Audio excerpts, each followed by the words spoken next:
আচ্ছা, two two মানে কি? দিকে। কি?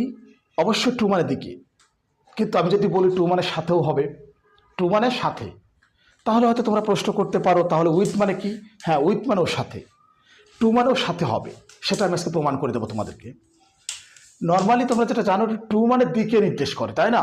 যদি এভাবে বলি, they were going to market, they were going to market, অর্থাৎ এই যে টু, তারা বাজারের দিকে যাচ্ছিল, they were going to market. দেখো এই যে টু ব্যবহার করা হলো, তাই না?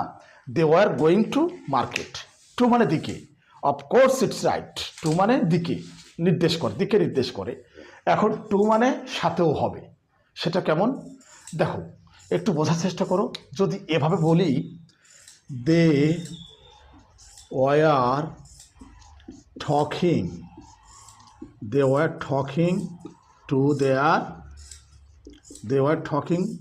their teacher, সেন্টেন্সটা একটু ভালোভাবে বোঝো।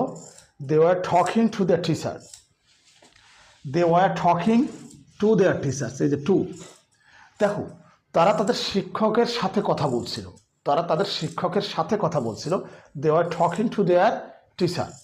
আমার মনে হয় বুঝতে পারছো, অর্থাৎ এই টু মানে সাথে নির্দেশ করছে, সাথে, তার মানে টু মানে দিকে, টু মানে সাথেও হবে। আচ্ছা, মূল যে বিষয়টা তোমাদেরকে বুঝতে হবে, দেখো ঘটনাটা ঘটে এরকম, এই যে টক টু, টকের পরে প্রিপোজিশন উইথ বসে না, কি বসে না? উইথ বসে না।